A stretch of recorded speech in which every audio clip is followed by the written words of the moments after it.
You're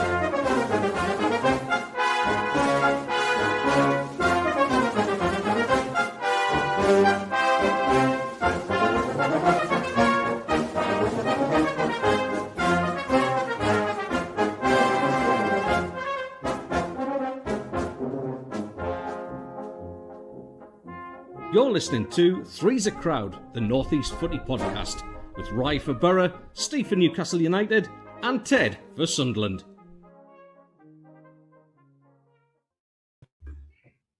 Good morning, everybody. Good afternoon, good evening around this beautiful world of ours. Hope you're all fantastic, safe, and well. Welcome to Three's a Crowd, the only North East football podcast where we talk Newcastle, Middlesbrough, and Sunderland every single week, right here on the best place in the world, at Inrictus, at Ted the Mackerman, at NFC Matters, for all of your special needs. Lads, it's been a massive week. We haven't heard much from Steve. We're going to today. Don't you worry about that. We've heard a lot from Ted. We'll probably try and mute him a little bit today so Steve can get a word in. And then we will talk about Middlesbrough as well, as we always do. Plus, we got some international football as well to cover. Hope you're all fantastic, safe, and well. Hope you've all enjoyed a footballless week in club football land. Obviously, we've had England play. We've had Australia play as well. We might touch on a bit of that because there's no games, obviously, to cover. Well, there was a game last weekend. I'm not sure. Was there a game last weekend, lads? I don't... Was there? There might have been. There might have been. Make sure you consider liking and subscribing. Check out all three of us. And thank you so much, Hells, for my birthday wishes. It is indeed my very birthday. Thank you. Thank you. Happy birthday, son. Free merch in the chat. Happy 50th, mate. Yeah. Thank you so much. It is my birthday today, the 29th of March. I am turning 27. I know I don't look it, right? 27. Okay, maybe it's a little bit older than that, but I'm not going to reveal it. Let's come to you firstly, Teddy boy, because you're going to be on a high, mate. What a week it's been. Obviously, you've just been over across into the UK as well, mate. And you were there. You were thereabouts. You even got to have a bit of a cuddle with Steve Wraith, the makeup during the week, mate. But let's touch on it, mate. A massive derby win, 2 from 2 in your return to the Premier League at Steve Wraith and Newcastle United's expense. What a game, mate. What a performance. Robbie, everything. Tell me your initial reactions. Well, firstly, as a happy birthday tribute, I was going to wear my training top. Then, out of respect, I wore the green and gold for you, mate. I know it's the Irish limited edition shirt, but yeah, I thought, look, we'll get the green and gold in for Rye's birthday today. Like, it's got to be done. So, all the best, mate. Obviously, we know you've got friends and family there, like, so we'll not keep you too long today. But let's talk about the football. Why not? Yeah, why not, eh? Yeah, so obviously arrived in the UK last Saturday. Found out that I was going to be watching it at the barbecue with Jill and Jeff, who were probably watching the podcast, and Dr. Mick as well, who you both know, my best mate. So I had to watch it with a bunch of magpies, which was interesting to say the least. I thought we got off to a very slow start. I mean, I feared the worst, after conceding the goal like what we did. In terms of 09 making another mistake, shall we say? I'm going to be honest about it. It is another mistake. Credit to the lad. He played very well for the rest of the game, but we can't keep doing that. We can't keep shooting ourselves in the foot and expect to be able to pull the game back, because teams are going to start and suss us out. They really are. They've already started to second half of this season.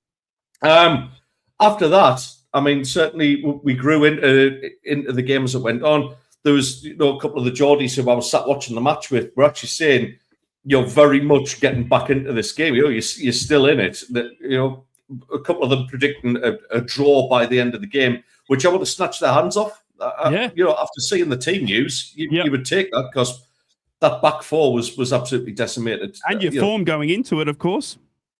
Well, that was a big thing, and I mean, I know Steve's always said that form goes out of the window in a derby, and my God, it really had to. But second half, I thought we played very well. I thought we competed well.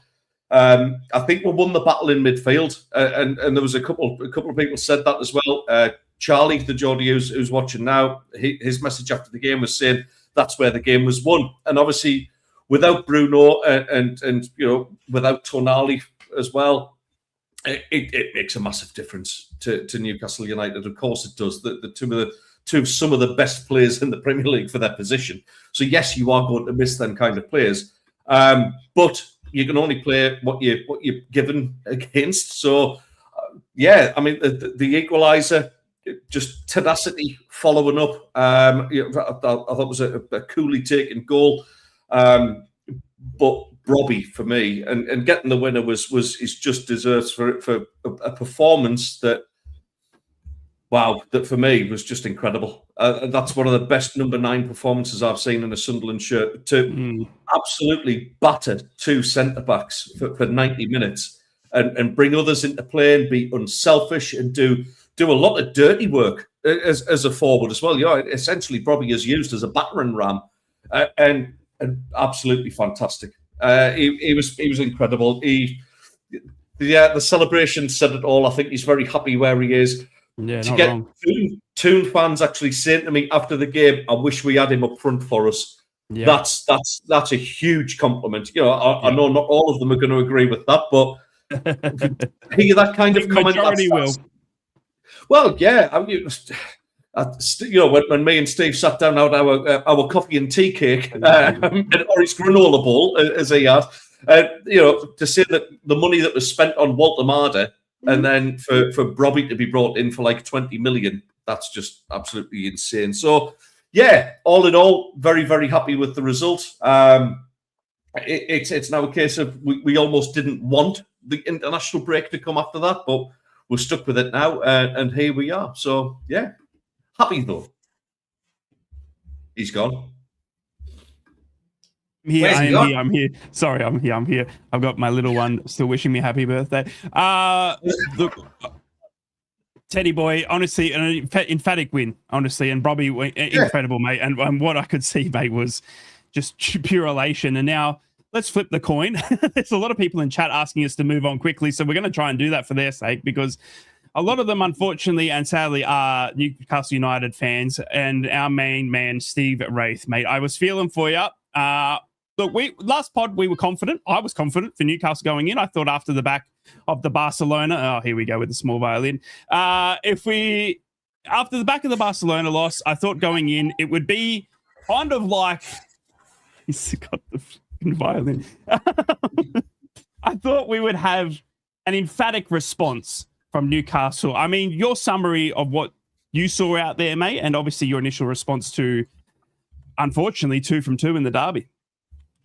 Yeah, to be honest, I expected us to win, and it wasn't confidence which I felt was misplaced. I just genuinely felt Newcastle would be too good on the day, despite the fact we had injuries in midfield. I didn't expect Eddie Howe to, repeat the same mistakes that he had in previous games, i.e. playing, Walter Marder in midfield. But unfortunately, he did. He played Walter Marder in midfield, completely out of place. And that, for me, is the reason that we lost the derby. And it's as simple as that. Ted's already said it. Sunderland won it in midfield. It was more or less a 2 in midfield. And if you look at the stats, Joe Linton just does not play well in that kind of 2 in midfield formation, because it wasn't 3, it was 2. And it just didn't work. Anthony Gordon was probably our man of the match. He gave it his all. He tried his best, but to no avail. Got his goal, took his goal well. But even that first, Newcastle turned up for 15 minutes of a derby. That was what was unacceptable. And our goal came from a Sunderland mistake. So, there was nothing to shout about, nothing to be pleased about. And, for me, it was disappointing. But we're used to it. And people who thought, Steve's not on social media, you've already said it. I've been quiet this week. It hasn't bothered us, mate. I've got to be honest. I haven't been like other people chewing themselves up. Mitch on our podcast was still very angry on Friday. Yeah. It didn't bother me. I was over it. I was over it as soon as I stepped foot in the Strawberry, because when you're my age and you've been there, done it, and got the T-shirt, these things happen, and it's just you've just got to accept it and move on. That's a great question right there, Steve. Are you still behind Howe, or are you over the fence? I am, yeah, because there's nobody can come in and do the job that Eddie Howe's doing at the moment. It hasn't been a very good season in the league. That's been the disappointment. The Premier League's been poor. There's loads of stats you could pull out and say this, that, and the other. But then on the flip side, how many teams would take a last 16 place in the Champions League, a semi-final in the Carabao Cup, fifth round in the FA Cup? It's all these kind of things where we could only dream of 5 years ago. So from my perspective, you've got to have a bit of common sense, really, and and take it on the chin. Next season we may not have European football. I hope that we do, but if we do have Europa, which is looking more likely, then it keeps you in that routine of playing games. 3 games a week. We need it. If we don't have European football next season, the likelihood is we'll have new players in. We'll have a better run. The Premier League will be a lot better, and we'll finish maybe in a Champions League position. Then you're back to square one again. You're back to square one where you're playing 3 games a week and you've got to adapt again, and the travel, and it's just, I don't want to be on that merry-go-round that Aston Villa and Newcastle have been on over the last couple of years, and Manchester United are on it now. Man United have had an easy season because of the lack of European football. However, they may struggle again next year. They might get found out next year. So it's a strange scenario. But getting back to the derby. Take your hat off to Robbie. He was a beast of a player on the day. That was his match. He'll be the man that they all talk about when people refer to that game. The goals from our perspective were disappointing. Tino Livramento comes on as a sub. We've blown smoke out of Tino Livramento's arse for the last couple of years. He let it down on Sunday. Watched that goal back, and he just wasn't bothered. That's basically what it looked like. He just wasn't bothered at all. He didn't make a move for it. Had he done anything in that, it diverted the ball, whatever, Newcastle wouldn't have conceded that goal and would have come away with probably what would have been an undeserved point. But yeah, it's done. It's dusted. The derbies are over for this season. Sunderland continue on a great run. If it hadn't been for Mitrovic, all those years back, it would have been 11 in a row, would have been talked about now. So I've got to be thankful for small mercies. But Sunderland have become a bogey team just as much as Brighton and Bournemouth and Newcastle, and that's worrying, really, from a Newcastle fan's perspective, because the passion's there from the fans. I think you saw that in abundance pre-match. The passion was there, the cauldron of an atmosphere was there from the fans. But those who stayed in the ground, to boo the players off as they did their traditional walk around the pitch, weren't happy and showed their feelings. And look, I don't agree with booing during the game. Yeah, there wasn't any of that. After the match, people pay their money; they can do what they want. What I do on a game like that, and what I did last week, was I keep an eye on the time, the extra time, and with 30 seconds to go, I made my way down out of my seat, and I'm not standing clapping the players off for that. It was ridiculous, and that's it. It's because of social media. Some of these echo chambers where people are being vile, nasty, horrible, cruel, delete where applicable. It's just all amplified, But for me, the better team won on the day. You've just got to accept it, and you move on. And let's hope Newcastle can find the recipe for success next year in the derby, because people are questioning whether Howe knows what it means. I've had questions into the podcast this week. People saying, does Howe get it? Does he understand what the derby means? Does he need to be going out more into the community and learning more about the community and getting it? But you can only lay the blame at Howe and Tyndall and Graham Jones's feet for the coaching and the tactics and what went wrong on the day. The players have to apply what they've been taught and what they've been, their instructions have to be, they have to be put into practice by the players on the day, and they just didn't do it. They didn't do it. It's definitely there's definitely something going on with the way that they play. There's definitely something going on in that dressing room, which is, Isak was the start of it, but there's other things you can see it going on. There's players losing their rag with each other on the pitch. Steve Hasty's gone on about it on the Amigos for the last 4 or 5 weeks. We're playing this bizarre kind of zonal game as well, where you have to pass to somebody in that zone.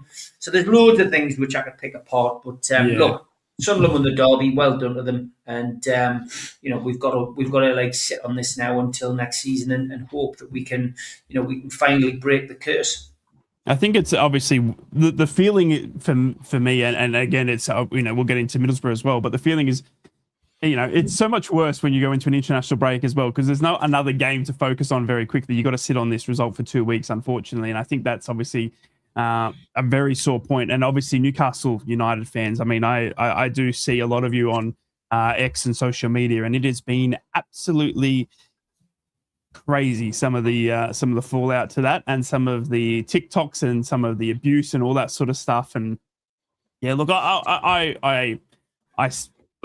always say that fans can be boisterous. They can, like you said, they pay their money, that you can react how you want. But as soon as you cross that line, and I mean racism, attacking someone personally, their family, whatever they're, anything like that, I think you cross the line. But I don't want to keep harping on it too much, Stephen. We'll move on quickly. But I just wanted to talk to you quickly about Tonali and Bruno obviously not being there.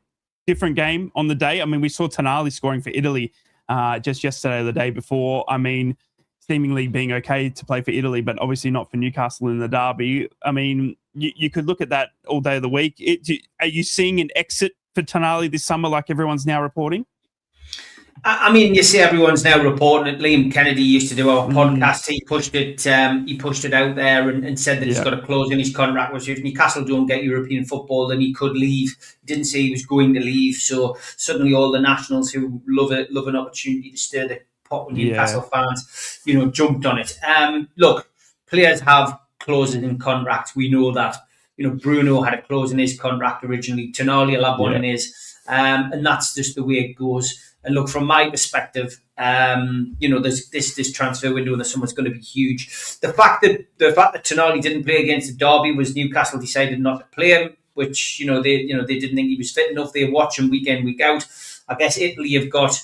Italy have to, we can't stop him going on international duty. Italy can call him up. He can go and play for Italy. If Italy's doctors and manager, etc., deems him fit enough to play, they can play him. And that was a huge game for Italy. They had to win. They had to get through. So, they've got the World Cups at stake and he's the best player. So, it was great to see him on the pitch, great to see him score a goal. And, hopefully, he stays fit and he can lead us into battle in our last 7 games because make no bones about it, Newcastle will still want, I would imagine, to finish in a European position. But the problem I think we've got is that we've got a lot of people who are banking on going to the World Cup, and psychologically they may have the flip-flops on and switch off. That's the problem. Start pulling out the challenges and that kind of thing. Yeah. I mean, 1 or 2 of them have done that already. I think Gordon's been doing that all season, and I've said this week after week after week. I think Gordon, although his stats say he's had a great season, I mean, a lot of his goals have been penalties. He hasn't had a great season in the Premier League. His assists haven't been great, and he's gone missing in certain games. So I just, I think he's been doing it all season, protecting himself. He's had a run in the Newcastle team where he's been sent off and missed big games, and of course injured. As well, he has had niggling injuries. He's not going to want to miss this World Cup. This is his big opportunity, and he's got a seat on the plane. So he's certainly going to be one of those who I would be concerned about. Not maybe he's pulling his weight towards the back end of the season because we've got. Maybe in the players' minds, nothing to play for. Yeah. But you want to get into Europe. I'm not concerned about Tonali. I think we'll lose a big player, whether it's Tonali, whether it's Bruno, whether it's Tino Livramento. It could be any one of them. And Gordon's another one could go. But Newcastle have got a huge summer ahead, and massive, they need to be. It's going to be difficult to be quick in the summer because of the World Cup, because agents are reluctant to let players go because they know they can double their money if somebody's in the World Cup, and they can get a bit extra on their transfer fee if they have a good World Cup. But it's going to be an interesting ride this summer for Newcastle fans. I just hope it's not as frustrating as last year, with Isak. Not wrong. Oh, the irony that Isak has now been linked with a move to Barcelona in the summer. Seen that. Yeah, very crazy. Very, very crazy. Right, well, that's obviously both sets of thoughts for the derby. Obviously, we had Ted, the elated Mackham, and Steve. They're not too downhearted, but quick to move on. Steve Wraith as well. Let's talk about Middlesbrough as well. They had Blackburn. That was a game of football. On to the next topic. It was honestly the most boring game of football I've ever seen, lads. It was a 0-0 draw. Teams have found a way to defeat Kim Hellberg's overly possessive football. I love Kim Hellberg. I love what Middlesbrough are doing. We've got no Hayden Hackney now, potentially now for the next 6 to 7 game, lads. And what is happening is every single team. Now, don't get me wrong. In the championship, Ted, you will know this obviously from last season. When you come against teams in that sort of that 16 and below, they like to do the 5 at the back because a point is better than none. And especially when they're seeing Middlesbrough in second or up the top of the table, when we come to play, we seemingly get this very defensive half of football. Blackburn were no different. They had 5 at the back. They weren't really wanting to play out of their own half. They were happy to sit back and throw 63 men in the box. Where they got 63 men from, I'm not too sure. We're still looking for them. But it's absolutely incredible what this sort of style of play is to combat Kim Hellberg's possessive style of football. And it's been incredible to watch because it hasn't been incredible to watch. It's been absolutely disgusting. It's been a bore draws. It's been absolutely frustrating. It's been Middlesbrough with 90% of possession, but not being able to get it into the area and not being able to do anything with it. Now, obviously, good teams find a way and great players find a way through, but Middlesbrough aren't able to do that at the moment. And unfortunately, we don't have a solid striker at the moment that's on 20 goals, in this season. We're doing this with goals from the likes of like Alan Brown, Hayden Hackney, Riley McGree in the midfields and stuff like that. And we're sharing the goals around. Obviously, we had Matty Targett pop up with a double just a couple of weeks ago, but we don't have an out-and-out striker. And I think Middlesbrough are paying the price dearly for that. We are sitting second. We have got 7 games to go, much like you guys in the Premier League. We've got a tough run. We've got this Friday, Good Friday, Millwall at 12:30. The problem with that, lads, is Riley McGree is currently next to me in Melbourne. He's our star player. He's got to get back from Australia to England. And we've got Aidan Morris, who's also our star midfielder over in America. So 2 long turnarounds from playing on Wednesday towards Tuesday to get back to Middlesbrough for a 12 o'clock kickoff on Friday in the UK. So it's going to be very interesting, and it's going to be very interesting to see how Kim Hellberg can line up this Middlesbrough squad to get around this low block defensive 7-2-1, exactly what BORO philosophy is saying, because it's frustrating, and it's frustrating that we aren't seemingly. It's not that fact, Ted, and I'll come to you, mate. It's not the fact that BORO aren't learning, and it's not the fact that we're not trying. It's we just can't beat the low block, and I'm not too sure when we had 38 shots against Blackburn, maybe not of them on target, but we had 89% possession up to the 72nd minute. I mean, I'm not sure what else we can do except hopefully that the ball goes in.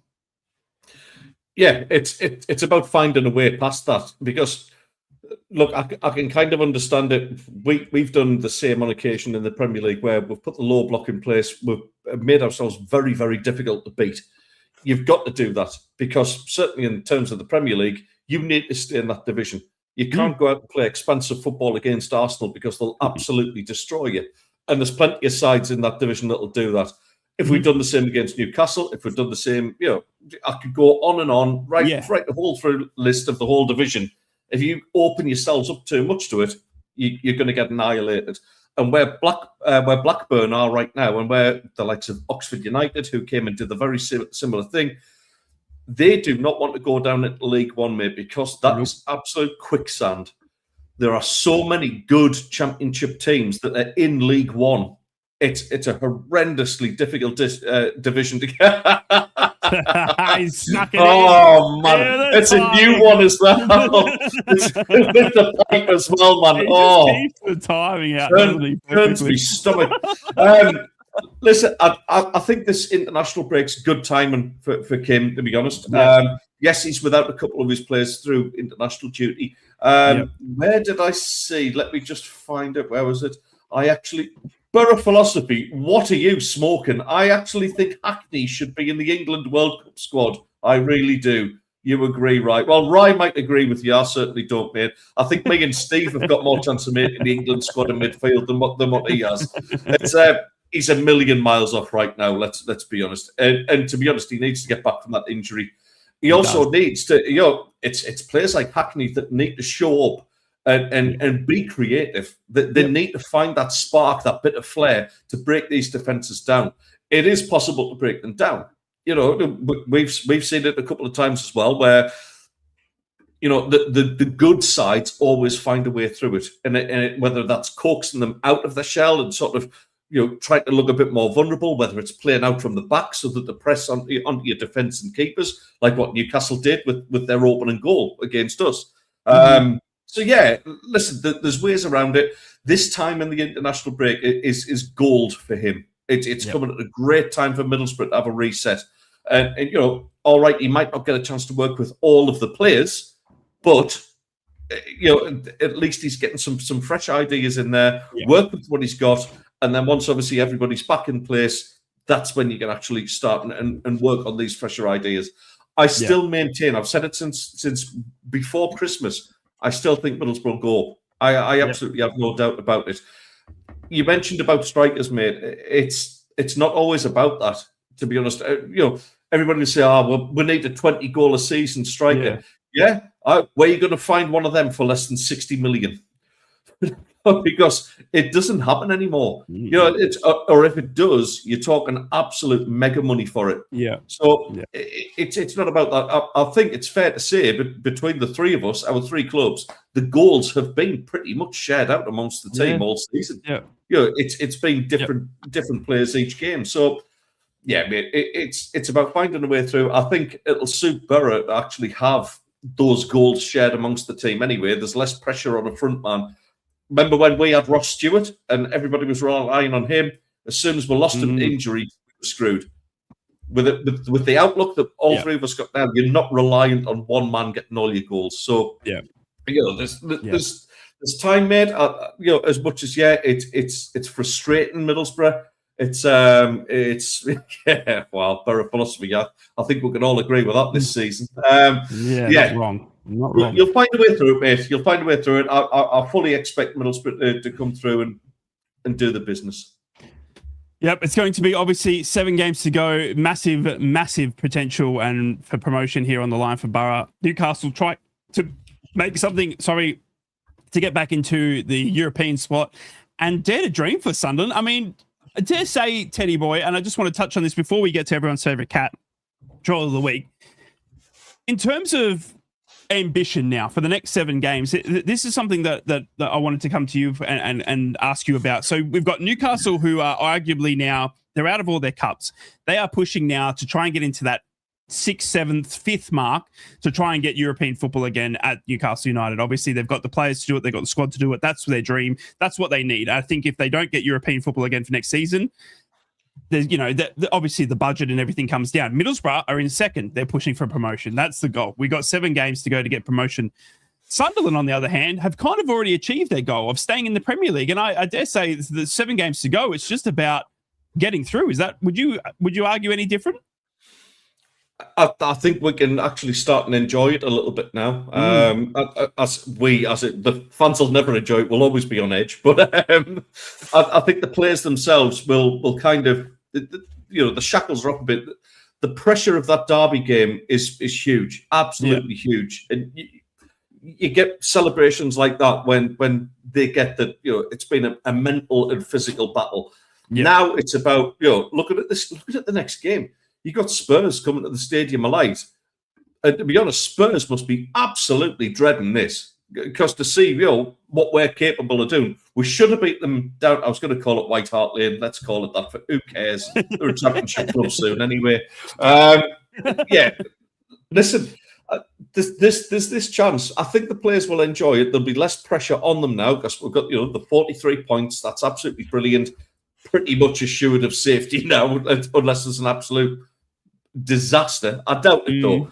So listen, we look forward and we start and build on that. I take into account what Blue Rhythm Boy said a little earlier in the show about Sunderland now have to face losing players this summer. I think it'd be difficult for them to kick on. I disagree. I honestly, getting into the top half of the table would be an absolute result. A top 10 finish. That says to me, players are going to want to stick around. And if they don't, we've done some clever business. We've given Dan Ballard a longer contract, so we get financially very, very well rewarded if we sell players like that. We're not a soft touch anymore. I'm going to semi-quote one of the old owners, but it's a quote I absolutely love. If the piss take party's over, But we're not going to sell players for next to nothing and get absolutely screwed for it. It doesn't happen anymore. And even if we did lose players, I've got every faith in that setup that we've got now that we will replace with better players.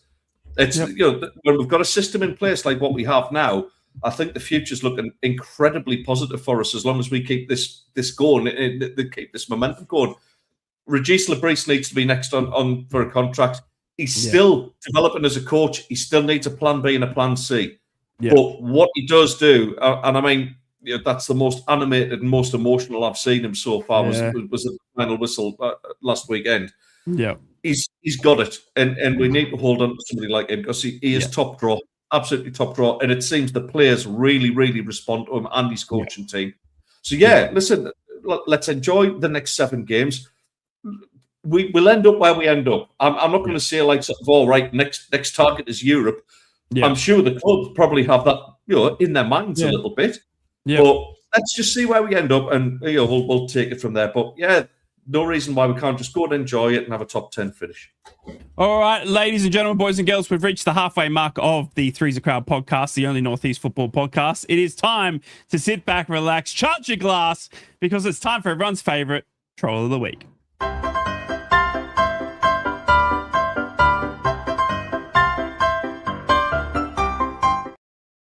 Breaking news, the Chinese man who invented the camera lens sadly has passed away. Rest in peace, Zhu Min.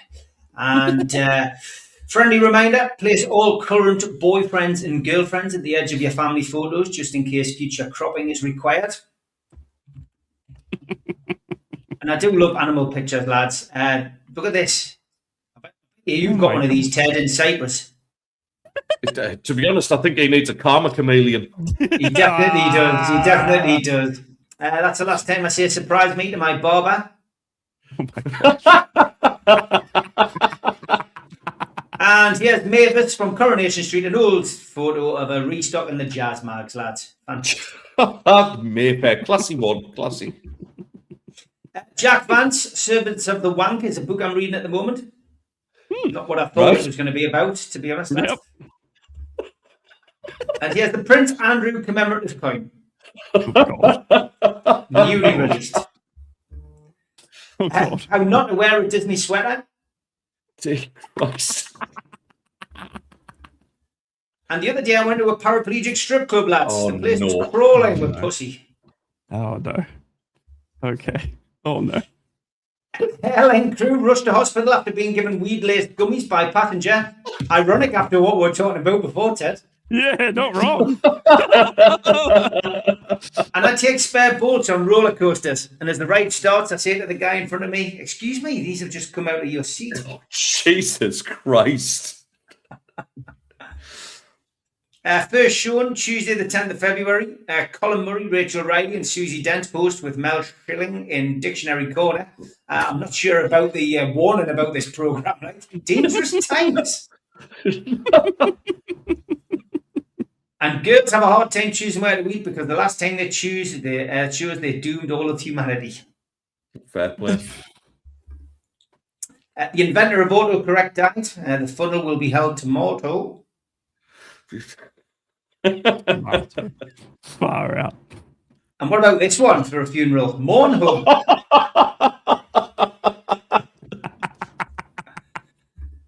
Toilet signs always good. And I was just viewing a woman's profile on the dating website, lads. Blonde, 33 from London, great personality, 5'3", green eyes. I mean, don't get us wrong, I like short women, but 3 green eyes? No wonder she can't find a date. And after 12 attempts, my wife finally passed the driving test. I asked her what I could get her for a celebration gift. Just something cheap to run around in, she said. So I bought her a pair of trainers from Lidl. And I wanted to shade my private area, and I used my phone camera as a mirror. It all went great until I started getting likes on Facebook. Lookalikes, Bert Cobain. Oh, wow. Wow.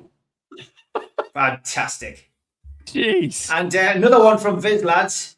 Monk Walk 2000. Are you walking like a right southern twat? Quick, hurried steps or an effeminate gait? shoulders not rocking from side to side. Well, learn how to aggressively approach paparazzi, walk through Manchester Arndale Centre, and be a right knob at music award ceremonies. Monk Walk 2000 has courses for you. Our instructors have over 20 years' experience walking around the streets of Manchester like right cocky beep. So there you go. Interesting stuff. Well, I've got a few football-related ones, lads. This was great. Come try stealing Real Madrid. I dare you. Your Honda is safe, bro. Evan Ferguson, your aunt teached me last year. Not at fine as teachings, I see, says Evan Ferguson. Breaking reports claiming Manchester City can face a 60-point deduction. If confirmed, they drop to the bottom of the table and are relegated. That is just worth putting up there just for the crack. Let's hope that happens. Happy birthday, Mikel Arteta. Happy birthday, Mikel. Ryan said, finally celebrating something. And City celebrating like they just won the UCL. Embarrassing club, man. Liam replied, you celebrate like this when you get a corner. And Chelmsford City, well done to them. They've offered Spurs fans a chance to come and enjoy non-league football on Friday the 3rd of April. It's only a pound to get in. Obviously trying to bend them into lower league football.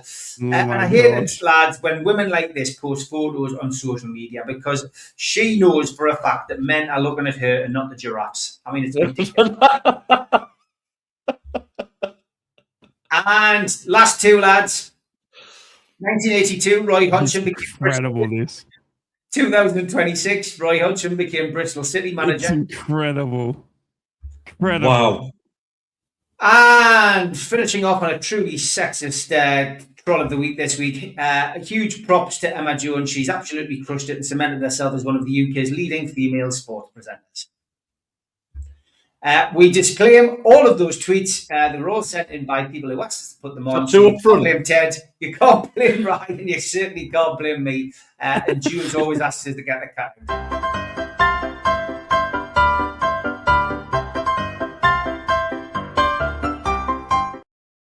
We keep saying it, don't we? Every week. Taken off air. We keep saying it every week. This is the very last show, but we seemingly still rock. Well done to Jules. I'll blame Jules. If you want to contact Jules with any complaints, just give her a shout. Yeah, that's at Jules372. We'll get your email address out there as well.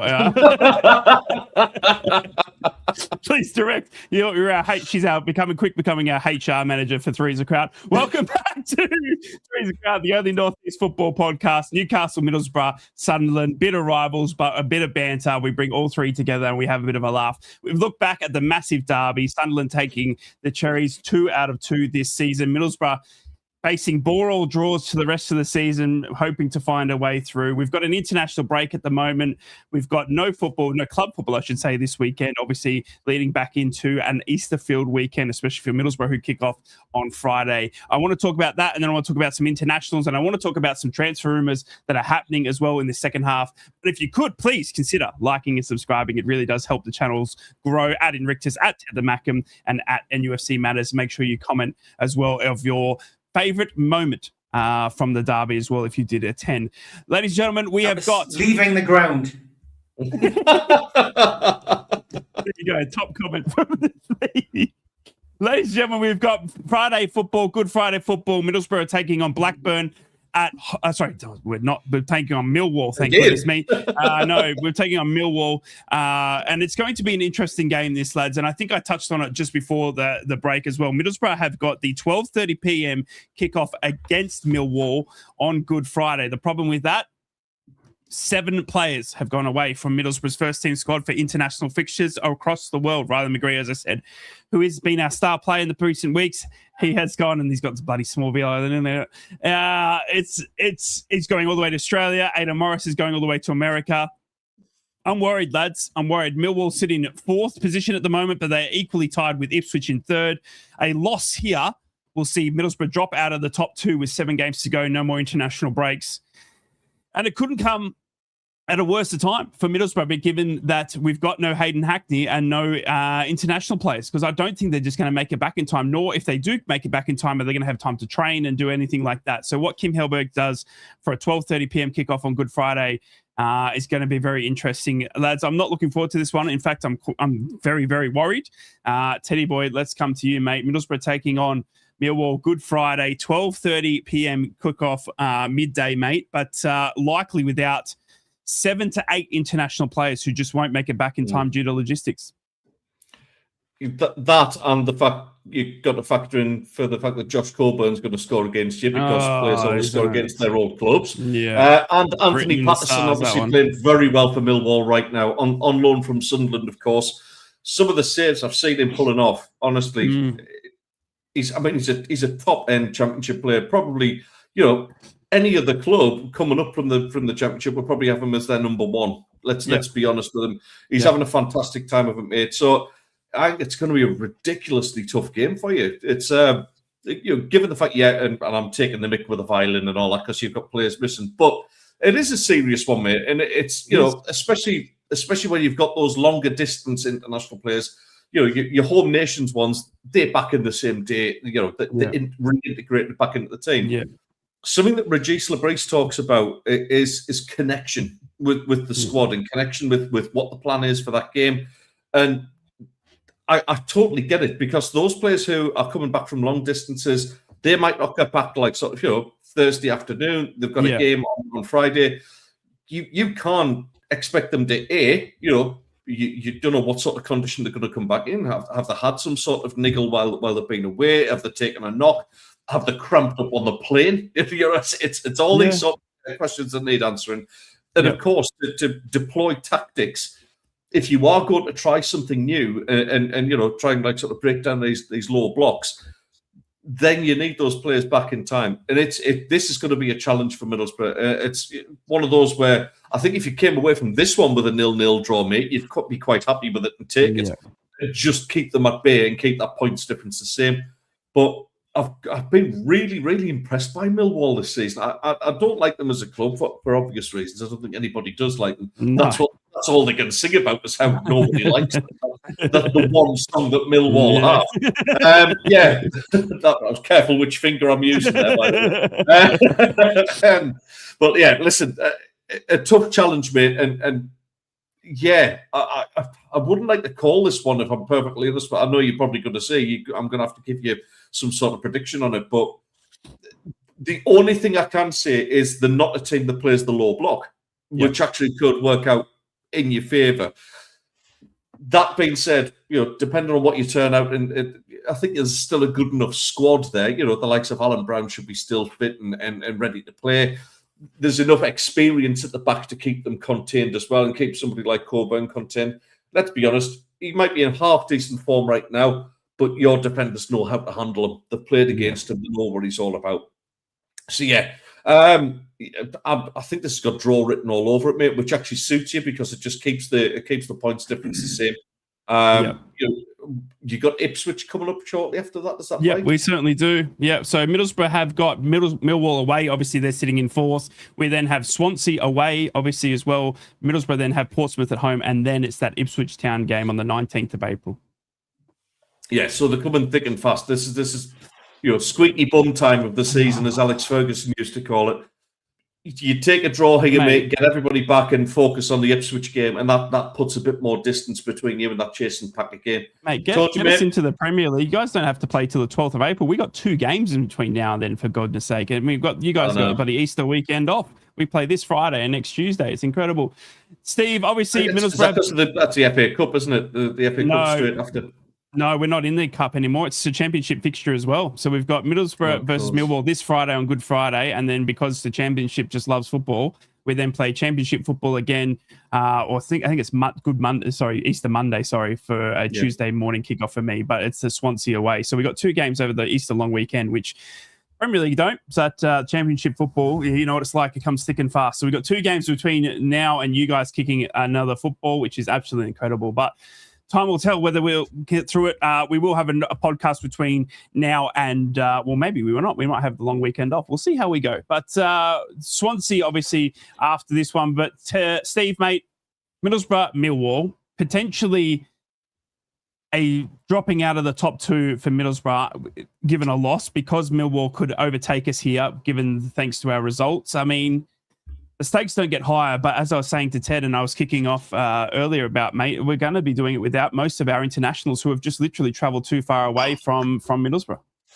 It's a 6-pointer, isn't it, this one? The first of 2 6-pointers for Borough. And, look, these are the games you've got to win. If you want to come up second, you've got to beat Millwall, you've got to beat Ipswich, you've got to beat the teams around you. Coventry, the champions elect now. So, you look at those 2 games that you've got coming up. And if you don't win them, you don't deserve to finish second. You're going to be in the playoffs and you've got to take your chances then. And then you would wonder whether, Borough decide to do what... Sunderland did last year, which is lure all that people into a false sense of security. Yeah, look how crap we are, and then do the business when it came to the actual games themselves. So resting players, giving people that kind of coaching and in the build up to the playoffs, no matter who you're going to play. Maybe that's what Borough might have to go through, but it's in your hands at the moment. The Millwall game is going to be tough. There's no givens in the Championship, and if you let your standards drop, you're going to get punished. So, I think. I mean, I've been quite confident about Borough, and it has been a bit misplaced, I think, this season. But surely to God, the players who are there are going to want to be part of the team in those big games coming up at the end of the season if you end up in the playoffs. So those who are stepping in, if there's players jet lagged, tired, aren't as fit as they should be when they come back from international duty, then you would imagine there's got to be players who are going to want to step in and play in those big games and get themselves on a platform, because if Middlesbrough miss out on automatic, and they do end up in the playoffs, and you get to the playoff final at Wembley, then you're on the world platform, you're on the world stage, and these players get a chance to showcase themselves, but also, it's an opportunity really for them to get Borough back in the big time. So I think you'll beat them. I think it'll be 1-0. I'm gonna go for a 1-0 win. I think it'll be tight, but I think a 1-0 win for Borough, and you'll be smiling after that, mate. Teddy boy, I'm actually going for a Middlesbrough 2-0 win. I just think that Middlesbrough have a way of winning the games that they're not expected to and losing the ones they're expected to win. And I think against Millwall that it doesn't need much convincing of the players to get up for this one. I think there will be some players out, but I think we'll see some star performances from some players that have been on the fringe because they've been busting to get into this team. But Kim Hellberg stuck to a very consistent sort of style. But the likes of Alan Brown will still be out there. He's obviously just travelled away to represent as well. Congratulations, Alan Brown, getting another call-up thanks to his success. I mean, the likes of Matt Targett and all that sort of stuff, you're still going to have a sprinkling of good players in this squad. And I still think, funny enough, maybe I'm delusional and I've had too much birthday cake, but I think that Middlesbrough will still be able to beat Millwall at home. It's a strange way to call bigger. I'm not going to jinx you. I'm not going to go for the third person to say win. So I'll go for a 1-1 draw, but expecting and hoping for a Middlesbrough win. Thank you, mate. We appreciate it. We will see how we go. Middlesbrough Good Friday. Happy Easter to each and every one of you out there as well. Let's talk about quickly just international football. I know it's not everyone's favourite topic, but England obviously playing over this break in there. What is the World Cup? I guess the opener to it almost. You're sort of seeing what England are going to be thereabouts. You've got Australia also playing. They're off to the World Cup as well in the USA. Teams seemingly using these friendlies as a bit of a tester, maybe seeing some of these fringe players. England taking a squad of 35. Congrats, Jason Steele. It's going to be very interesting to see what England line up with when they do end up coming. But unfortunately, it was a pretty poor performance yesterday. Ben White getting a goal against Uruguay. I'm not sure if either of you watched it. Teddy boy, did you watch the England game? Nope. Steve, did you watch it? Nope. Fair enough. England 1-1 with Uruguay. Ben White, the goal scorer there. I mean, the big news out of it was really that James Trafford was the starting goalkeeper. Whether that means anything for Jordan Pickford, who was on the bench, I don't think so. I think, again, it's those types of players that are getting, some game time in. Jordan Henderson was back in out there. The big thing as well that for me to come out of it, and I want to touch on and get your lads thought about this, is Tuchel said that Jordan Henderson, albeit due to his age, is too good of a person to leave out of the World Cup squad because how he is in the dressing room. Do you think, as a professional footballer, you would want to be selected, knowing that you're probably not going to play, but because the coach thinks you're too good to have around the dressing room? Teddy, I'll come to you first, mate. You've had an illustrious career. I'm putting you, in a position of Jordan Henderson here. You're a fantastic footballer. You want to play for your country. You've got another World Cup to do it. The coach says, mate, come, because we need you in the dressing room because you're just an absolute lad on the bants. But we're probably not going to get you on the boots. How do you respond to that? Because that's exactly what Tuchel's saying about Jordan Henderson. I think if it happened to a newer, younger player saying, like, sort of, come with us, you're not going to play, but we like you. We like having you around. I don't think it would go down as well.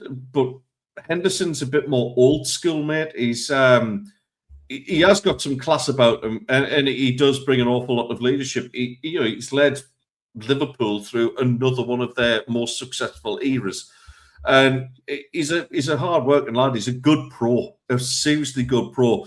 So if you can have someone like that who's a good influence around some of the younger players, and how to behave accordingly. Jesus Christ, that's a squeeze box.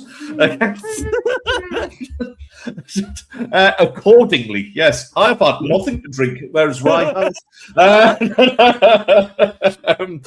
So listen, I can see why Tuchel wants him there, but look, it's another space though where if I was one of those fringe players, that's not going to go to the World Cup, but playing well in the Premier League as a midfielder, you can kind of maybe feel a little bit hard done by with it. It is what it is. He's a good pro to have around.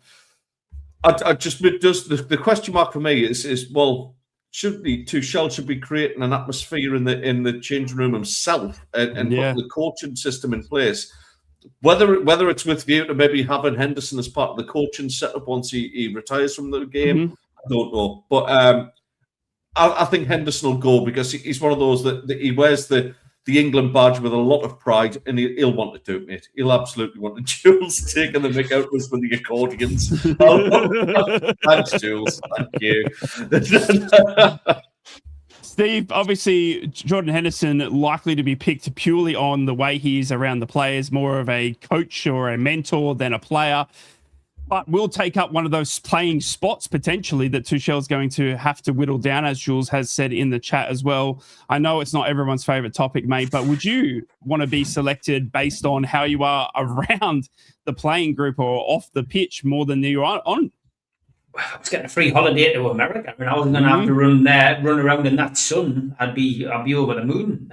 So yeah, I'd take the job if it was offered to me. I mean, is it going to stop? Is it going to stop like a player who deserves to go to the World Cup going? I think that's probably the downside. If he's actually going to be a squad player, but he's not expected to play, then I do feel that's a bit strange. But yeah, I mean, Jason Steele, Dave's put in the chat that's been called up. He's not going to play, is he? He doesn't even play for Brighton. So I mean, there's always strange selections as we build up to it. We know that the squad is going to be whittled down, and I mean, the 6 Newcastle players were selected. Ramsdale's being sent back now. Yeah. He was part of the original squad.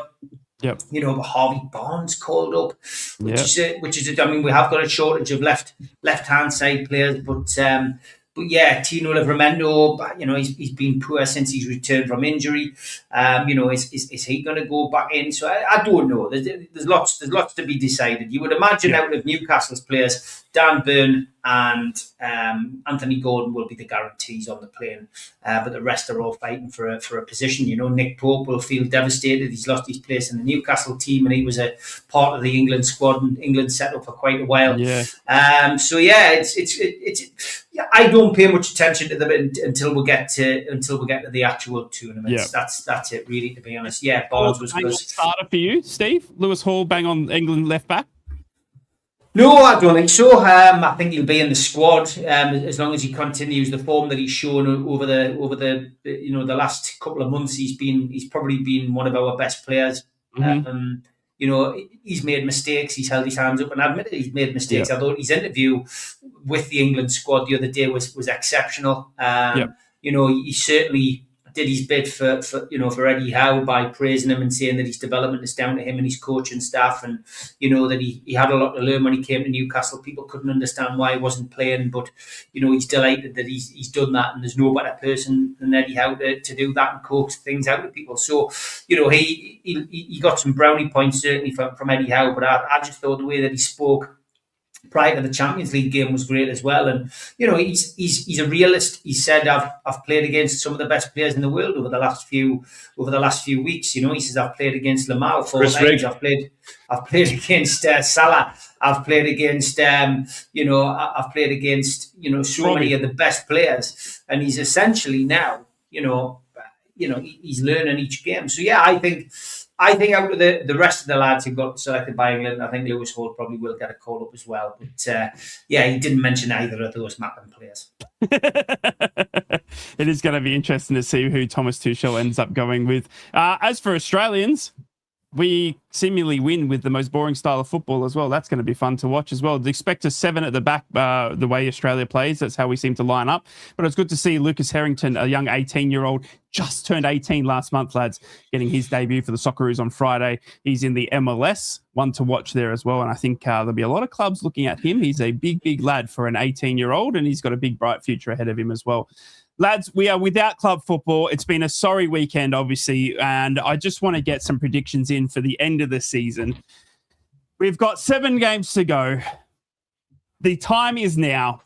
Can Newcastle find a way back into European spot? That's the question. Can Middlesbrough get promoted automatically, first or second? Can Sunderland finish in the top half of the Premier League season on their return? Those are the questions. If you are in the chat watching this back, make sure you leave a comment down below on what your thoughts are. Who do I go to first? Steve. Newcastle. I think Newcastle will get into a European position. I think Newcastle will probably finish 7th or 8th this season. I think we will have a bit of a sting in our tail when we come back. Players are coming back. We've got although Botman is now out and will be out for a couple of weeks now, and probably not play at the back end of the season after receiving that bad injury against Sunderland. Yeah, he will be back for the last couple of games. I think Fabian Schär's return will certainly help with the back four, but also the fact that Bruno, Lewis Miley, and Tonali will all be back for the next game. I think that's massive. Tonali, Bruno, and Joe Linton in the midfield is what we needed, and I'm sure I'll have for the run-in. And Lewis Miley coming back in gives us something at right back as well. Our back four's being bolstered, our second midfield's being bolstered, and hopefully we'll go on a little run. But yeah, seventh at the highest, 8th I think at the lowest, but I think we'll certainly be in the top 10. Will we finish above Sunderland? It depends how Sunderland have their run in. I don't know. It's not the be all and end all for me. Of course, that would be the perfect hat trick for Sunderland if they can do the double over us and finish above us in their first season back in the Premier League. That's like winning a trophy to Sunderland, and it's embarrassing for Newcastle. But yeah, I genuinely think that we'll finish in a European position. But I won't make a prediction about finishing above Sunderland. I predicted we'd win 3-0 last week, so what do I know? Eddie boy, I mean, that's a great question to pose to you instead of obviously wanting to know if you think you'll finish in the top half. I actually think you will. The question I want to pose to you, mate, is will you finish above Newcastle United this season? That's a tough one, mate. It really is. We need players back from injury, and that's not just me making excuses. Obviously, we gave a very good account of ourselves last weekend, but we can't do that all the time. With a fully fit squad, I think we could get enough points to do it. I do genuinely think we could. It's whether we get those lads back from injury. That's what it's all going to hinge on. Will we get top 10? Absolutely.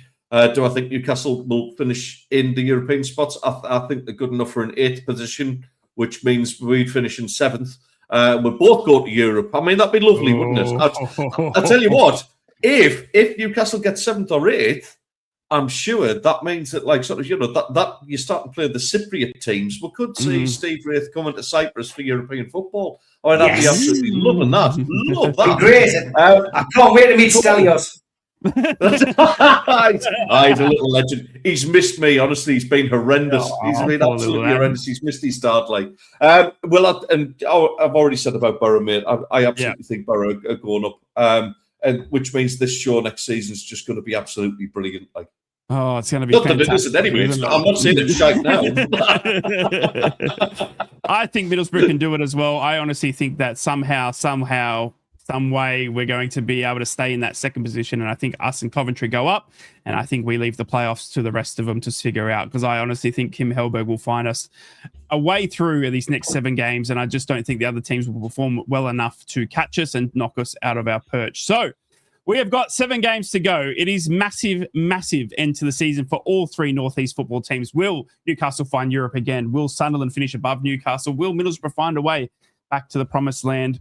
The only way to ride that journey is with us right here on Three's a Crowd, the only Northeast football podcast. We are Newcastle, Middlesbrough and Sunderland every single week. We love each and every one of you. Thank you for over 400 of you tuning in live. And if you are watching it back, please check out...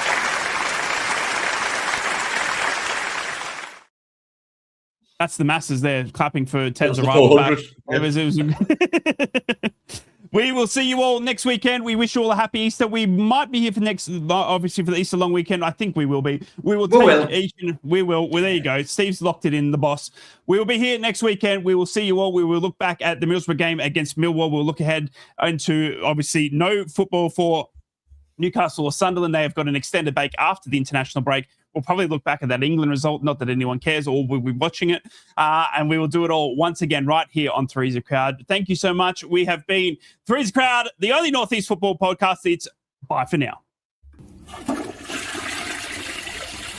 Three's a Crowd podcast will return. That's not a threat, it's a promise.